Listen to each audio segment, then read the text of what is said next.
Hello दोस्तों, स्वागत है आप सबका मशीन लर्निंग सीरीज में। और आज हम एआई को डिटेल से समझने की कोशिश करेंगे। एआई की पूरी कहानी को समझने की कोशिश करेंगे। आज जो हम ChatGPT, Gemini, Claude, self driving cars, AI agents, इन सब को देखते हैं। एक्चुअल में इन सब की नींव काफ़ी पहले, लगभग 80 साल पहले ही रख दी गई थी। तो एआई को समझने के लिए हम चार बड़े सवाल देखते हैं। सबसे पहला है, can machine think, can machine learn, can machine reason, can machine perceive. और इन्हीं चारों क्वेश्चन का आंसर ढूंढते ढूंढते आज हम एआई को बना चुके हैं। और आज हमारे पास चैट जीपीटी, क्लाउडी, जेमिनी जैसे मॉडल्स ऑलरेडी हैं जो कि बहुत अच्छे से काम कर रहे हैं।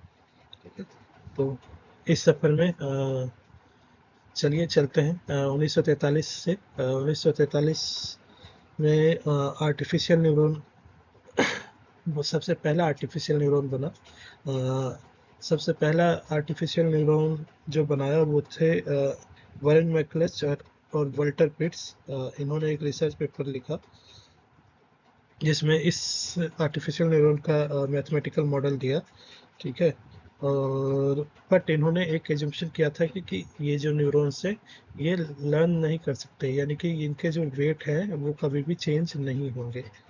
ठीक है, तो ये बहुत ही बड़ा एक ड्रॉबैक था मैकक्लच फिट्स न्यूरॉन का। अगर आपको इसको डिटेल में समझना है तो इसकी मैं एक वीडियो ऑलरेडी अपलोड कर चुका हूँ, जिसका लिंक मैं डिस्क्रिप्शन में दे दूंगा। आप लोग वहां से जा करके इस पूरे रिसर्च पेपर को डिटेल में समझ सकते हैं। इस वीडियो में मैं 1950 से 1958 के बीच की चीज़ों को पे ज़्यादा फोकस करूंगा। ठीक है, तो आइए समझते हैं। ये रहा हमारे पास टाइम लाइन 1950 से 1958 का। आप देख सकते हैं 1950 में ट्यूरिंग टेस्ट आया। इस पे भी ऑलरेडी मैंने एक पूरी डिटेल्ड वीडियो बना रखी है, इनके पूरे रिसर्च पेपर को डिस्कस कर रखा है, उसका लिंक भी मैं डिस्क्रिप्शन में दे दूंगा।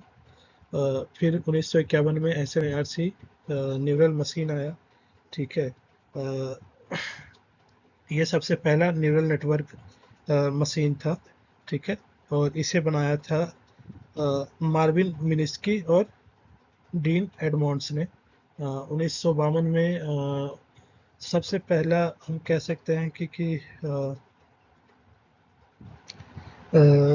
ये चेकर्स प्रोग्राम आया है ना। इस चेकर्स प्रोग्राम को बनाया आर्थर सैमुअल ने।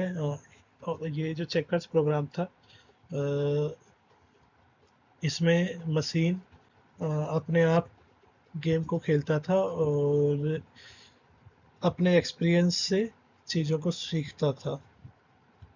तो और एक टाइम पे ऐसा भी हुआ कि मशीन ने कई एक्सपर्ट प्लेयर को चेकर्स गेम में हराया भी। ये जो चेकर्स गेम है ये एक हम कह सकते हैं कि हमारे चेस की तरह ही कोई गेम था। उसके बाद फिर 1954 में मशीन ट्रांसलेशन में हुआ ये कि जॉर्ज जॉर्ज टाउन यूनिवर्सिटी और आईबीएम ने मिलकर के एक मशीन डेवलप की। और इस मशीन की हेल्प से उन्होंने लगभग 60 लाइन की जो रशियन लैंग्वेज है उसके 60 लाइंस को इंग्लिश लैंग्वेज में कन्वर्ट किया।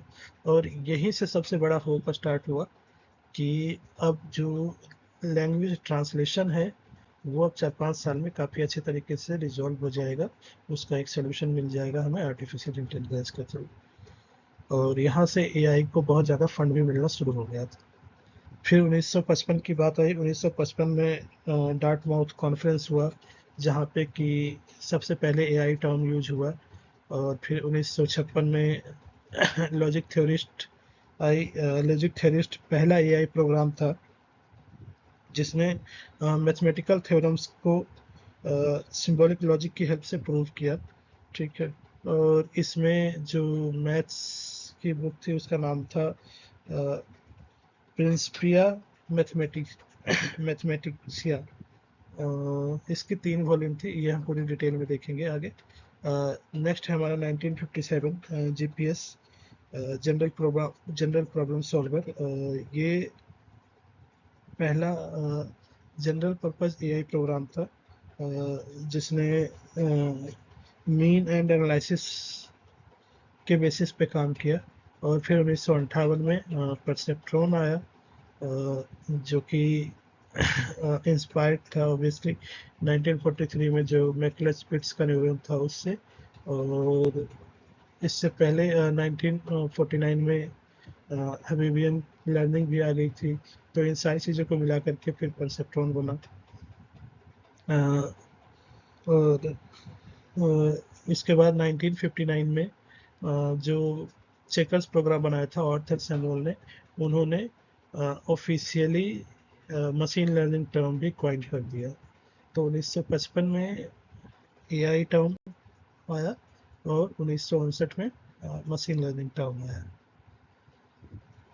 अब इन सारे ईयर्स की डिटेलिंग में चलते हैं, एक एक करके देखते हैं कि कब क्या हुआ। तो बात करते हैं 1950 की। एलन ट्यूरिंग, जिनका रिसर्च पेपर का नाम है कंप्यूटिंग मशीनरी एंड इंटेलिजेंस। इस रिसर्च पेपर में इन्होंने मोस्ट आइकॉनिक क्वेश्चन पूछा, कैन मशीन थिंक। ये देख सकते हैं आप, ये स्क्रीनशॉट है इनके रिसर्च पेपर की, द इमिटेशन गेम के नाम से। इन्होंने फर्स्ट अपने रिसर्च पेपर में जो फर्स्ट पैराग्राफ लिखा था उसका नाम था द इमिटेशन गेम। तो उसमें इन्होंने पहली लाइन में ही लिखा है कि इन्होंने कैन मशीन थिंक, ये क्वेश्चन प्रपोज कर रहे हैं। ये उनकी डिटेल्ड इंफॉर्मेशन है। तो अब समझते हैं कि इन्होंने इस रिसर्च पेपर में क्या किया था। इन्होंने 3 लोग लिए थे, आप यहाँ पे देख सकते हैं। एक मशीन होगा जिसमें एक ह्यूमन होगा और एक इवेल्युएटर होगा। इवेल्युएटर को मशीन और ह्यूमन दोनों से क्वेश्चंस पूछने हैं और उसे इवेल्युएट करना है कि उन्हें पहचानना है इवेल्युएटर की कि कौन सा जवाब मशीन ने दिया है और कौन सा जवाब ह्यूमन ने दिया है। और इसके लिए इन्होंने टेस्ट केसेस भी बनाए और उन टेस्ट केसेस को भी डिटेल में इन्होंने इस पेपर में डिस्कस किया हुआ है। तो यहाँ से एक कह सकते हैं कि एआई को एक डायरेक्शन मिल गया। और फिर अब आगे आते हैं साल 1951 में। ये कुछ समरी है, ठीक है, ट्यूरिंग टेस्ट की, आप देख सकते हैं इसे। अब हम आते हैं साल 1951 में। साल 1951, इस साल सबसे पहला न्यूरल नेटवर्क मशीन बनी, यानी कि वो मशीन जिसने सबसे पहले इम्प्लीमेंट किया। अभी तक जो हम देख रहे थे न्यूरल नेटवर्क, वो हम ये देख रहे थे कि वो थ्योरेटिकली थे या मैथमेटिकल मॉडल थे, बट उनका एक्चुअल हार्डवेयर इम्प्लीमेंटेशन नहीं हुआ था। बट SNARC की फॉर्म में इसका इम्प्लीमेंटेशन हुआ इस मशीन का, ठीक है, और पहला न्यूरल नेटवर्क का हार्डवेयर बना, ठीक है। इनका जो पेपर था जिसमें इन्होंने इस मशीन के बारे में बताया, उस पेपर का नाम था neural analogy calculator based upon a probability model of reinforcement, ठीक है। ये इनके मॉडल का मतलब, ये इनके रिसर्च पेपर का नाम था। और जिसमें इन्होंने SNARC के बारे में बताया था। और ये जो SNRC मशीन है वो प्रभावित थी 2 लोगों से। पहला मैकलेस पिट्स न्यूरॉन, बायोलॉजिकल न्यूरॉन, लेकिन उसमें लिमिटेशन ये थी कि उसमें लर्निंग नहीं थी, ठीक है। बट यहाँ पे इन्होंने एक तरीके से रीइंफोर्समेंट लर्निंग का यूज किया था। ये एक्चुअल रीइंफोर्समेंट लर्निंग जो हम आज के टाइम पे देखते हैं वो नहीं था, ये कुछ और था। बट ये मशीन लर्न कर सकती थी। तो जो लर्निंग का कॉन्सेप्ट इन्होंने उठाया था, यानी कि इंस्पिरेशन जो था इनका, वो था हेबेबियन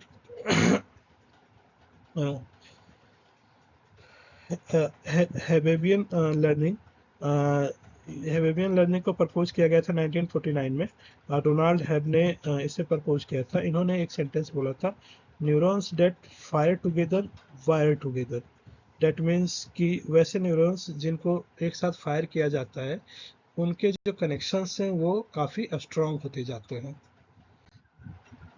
ये आप देख सकते हैं इन्होंने जो SNARC में जो न्यूरॉन बनाया था, उसकी ये लास्ट फोटो है, आप देख सकते हैं, जिसमें हमारे पास ये देख सकते हैं आप 6 वैक्यूम ट्यूब्स हैं।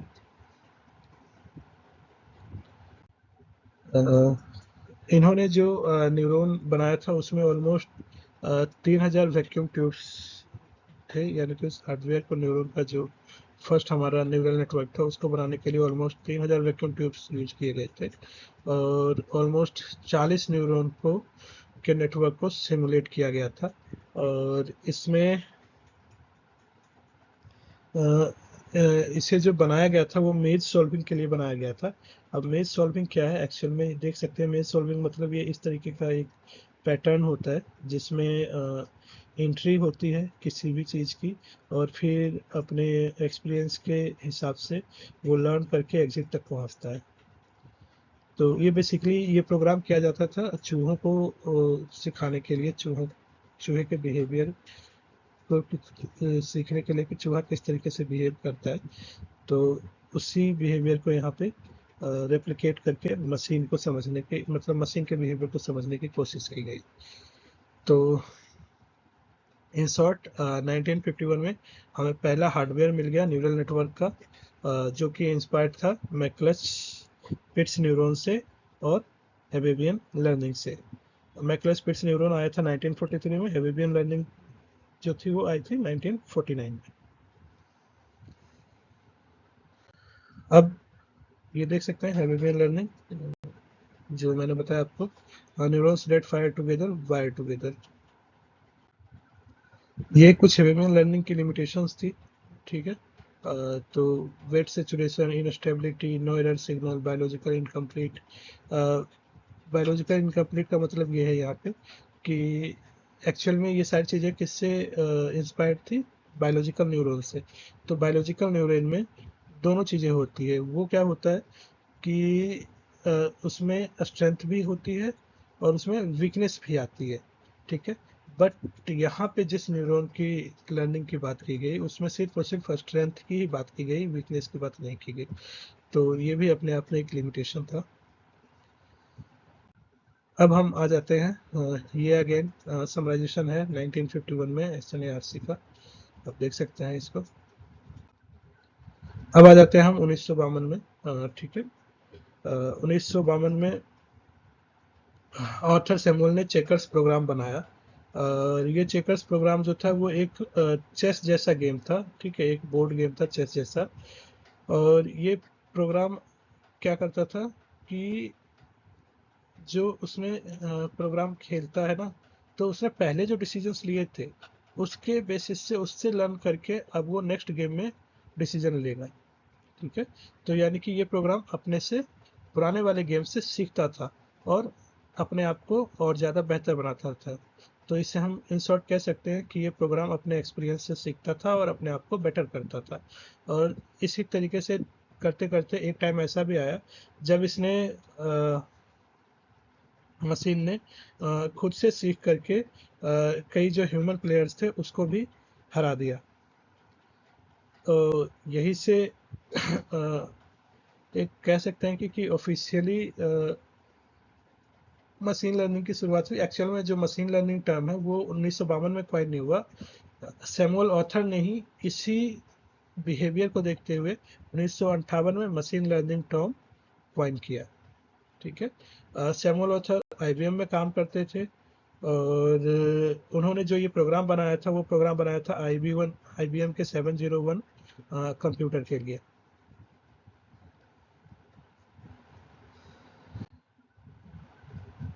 ये इन शॉर्ट है, चेकर्स प्रोग्राम खुद के लिए खेलता था, हर गेम से सीखता था, अपनी स्ट्रेटेजी को इम्प्रूव करता था, और एक टाइम ऐसा आया जब वो ह्यूमंस को हराने लगा। मशीन लर्निंग सैमुअल ने 1959 में क्वाइन किया, ठीक है। तो अब धीरे धीरे ये था कि यहाँ से जो मशीन लर्निंग है और AI उसका जो क्रेज है और ज़्यादा बढ़ने लगा, मतलब उसमें जो रिसर्च है वो और ज़्यादा बढ़ने लग गया। ये है प्रोफेसर आर्थर सैमुअल, उनके बारे में कुछ डिटेल्स है, आप देख सकते हैं। ये चेकर्स प्रोग्राम है।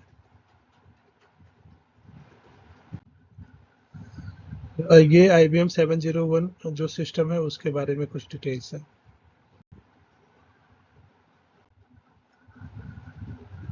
1954 1954 में पहला मशीन ट्रांसलेशन बना।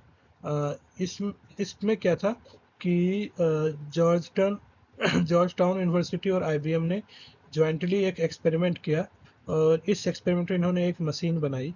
और इस मशीन में इन्होंने ये करा कि लगभग 60 जो रशियन सेंटेंसेस थे, ठीक है, उसको इंग्लिश लैंग्वेज में ट्रांसलेट किया। और जब ऐसा हुआ तो लगभग जो उस टाइम के सारे साइंटिस्ट थे, उन्हें एक कह सकते हैं कि एक मतलब कि एक नया होप मिल गया कि अब जो लैंग्वेज ट्रांसलेशन है वो AI की हेल्प से पूरे तरीके से रिजॉल्व कर दिया जाएगा, और जो कि आगे चल करके गलत साबित हुआ। और ये जो है एक कह सकते हैं कि one of the main reason बना AI विंटर का। अब AI विंटर क्या है? AI विंटर वो पीरियड है जिसमें मशीन लर्निंग और AI से रिलेटेड काम काफी सुस्त हो गया था, बट वही वो पीरियड है जिसमें क्लासिकल मशीन लर्निंग जो हम आज के टाइम पे देखते हैं, जैसे regression, logistic regression, decision tree, वो सारा काम उस टाइम पे आगे बढ़ा। ये एक शॉर्ट समरी काइंड ऑफ है। 1954 Georgetown IBM experiment, IBM 701 computer, जिसके बारे में हम समझ चुके हैं आगे।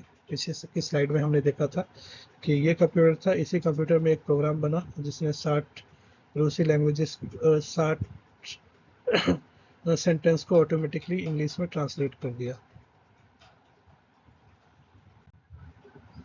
ये कुछ फोटोग्राफ्स हैं। ये IBM का जो 701 सिस्टम की हम बात कर रहे हैं उसका इमेज है।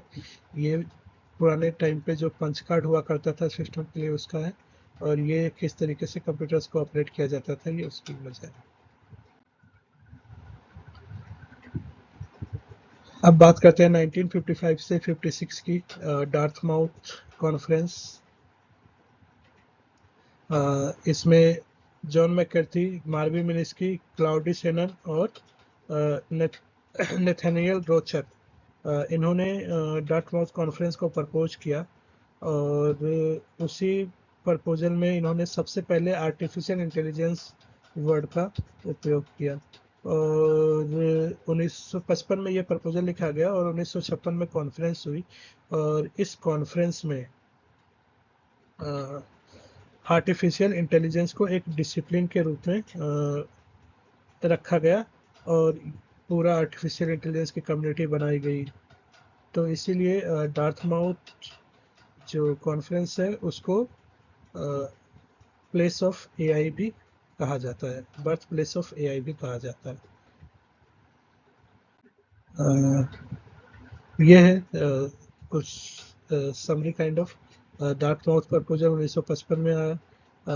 इसके जो प्रस्तावक थे वो John McCarthy, Marvin Minsky, Claude Shannon और नेथानियल रोस्टर थे। और मैकर्थी ने जो ये प्रपोजल था उस प्रपोजल में पहली बार आर्टिफिशियल इंटेलिजेंस टर्म लिखा था। ये उस टाइम के जो कॉन्फ्रेंस के पार्टिसिपेंट और ऑर्गेनाइजर्स थे, ये हैं।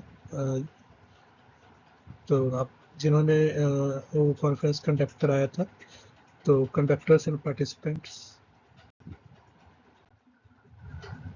ये डार्थ माउथ हॉल की एक फ़ोटो है, जिसके अंदर 1956 का जो कॉन्फ्रेंस था उसके बारे में लिखा हुआ है, और सीधा सीधा ये लिखा हुआ है first use of the term artificial intelligence. तो आप देख सकते हैं कि जो आर्टिफिशियल इंटेलिजेंस डिसिप्लिन है उसका बर्थ डार्थ माउथ कॉन्फ्रेंस ही है।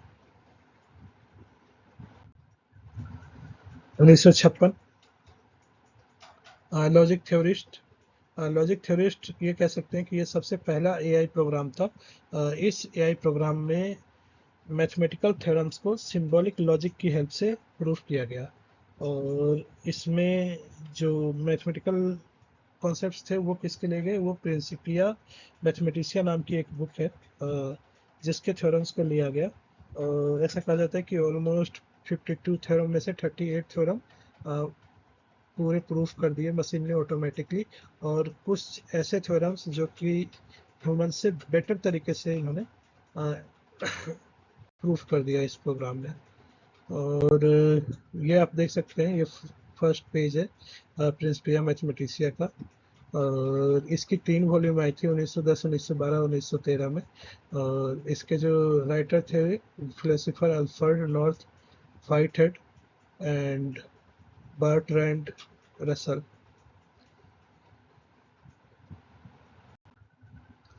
अब आ जाते हैं हम 1957 में। 1957 में जनरल प्रॉब्लम सॉल्वर जीपीएस, ये एक रीजनिंग प्रोग्राम था, रीजनिंग सॉल्व करने का प्रोग्राम था। इसमें Allen Newell, Herbert Simon and J C Shaw ने ये बनाया था। इसमें इन्होंने मीन्स एंड एनालिसिस का उपयोग किया था। ये करता क्या था कि ये करंट स्टेट और गोल स्टेट के बीच में डिफरेंस को कम करता था, ठीक है। और इसकी जो रिलेवेंसी है आज के टाइम पे भी है, planning system, search algorithm, reasoning engines, इन सब में इसकी रिलेवेंसी आज भी बनी हुई है। ये स्क्रीनशॉट है जीपीएस के बारे में, कुछ इंफॉर्मेशंस आप देखते हो यहाँ पे।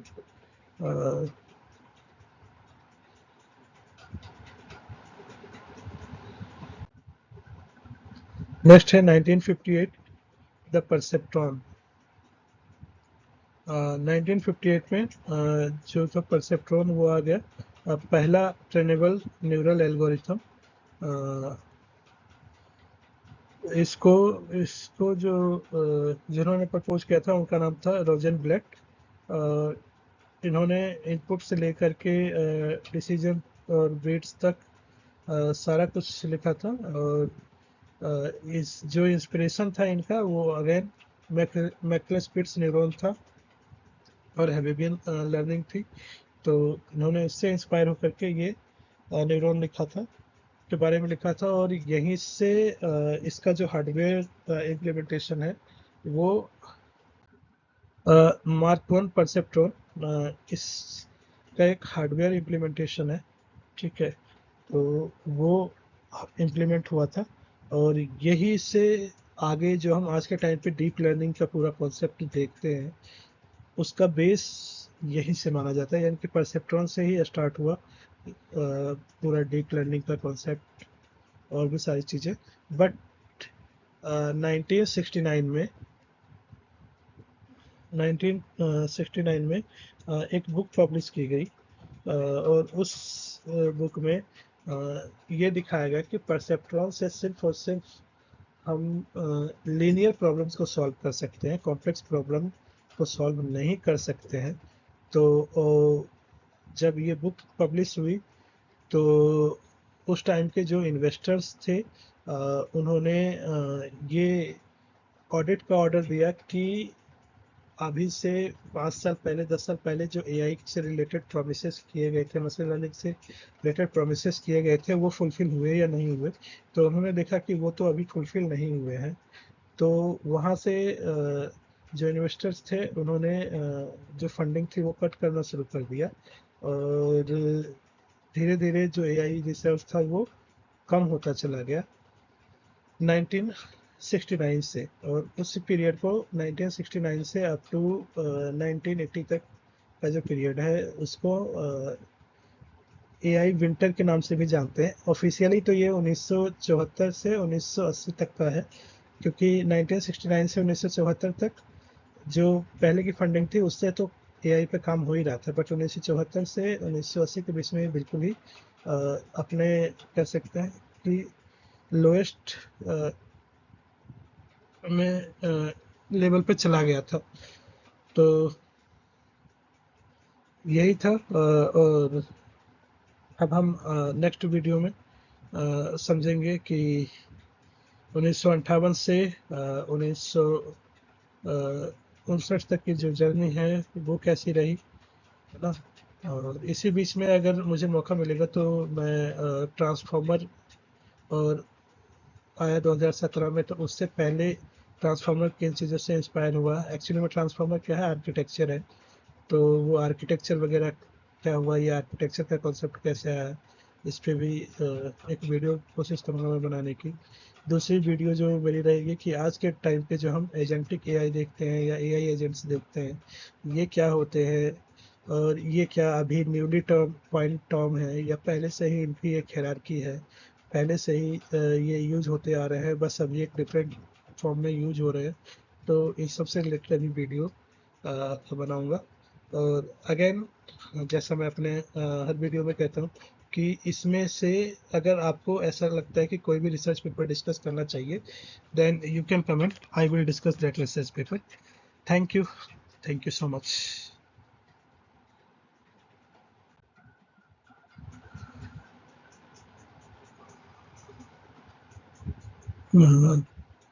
इसके अलावा अब यहाँ से हम देख सकते हैं कि क्या हमारे पास दो 1950 से 1958 के बीच में दो हमारे पास पैराडिज्म शुरू हुए एआई से रिलेटेड। पहला था सिंबॉलिक एआई, दूसरा था कनेक्शनिस्ट एआई।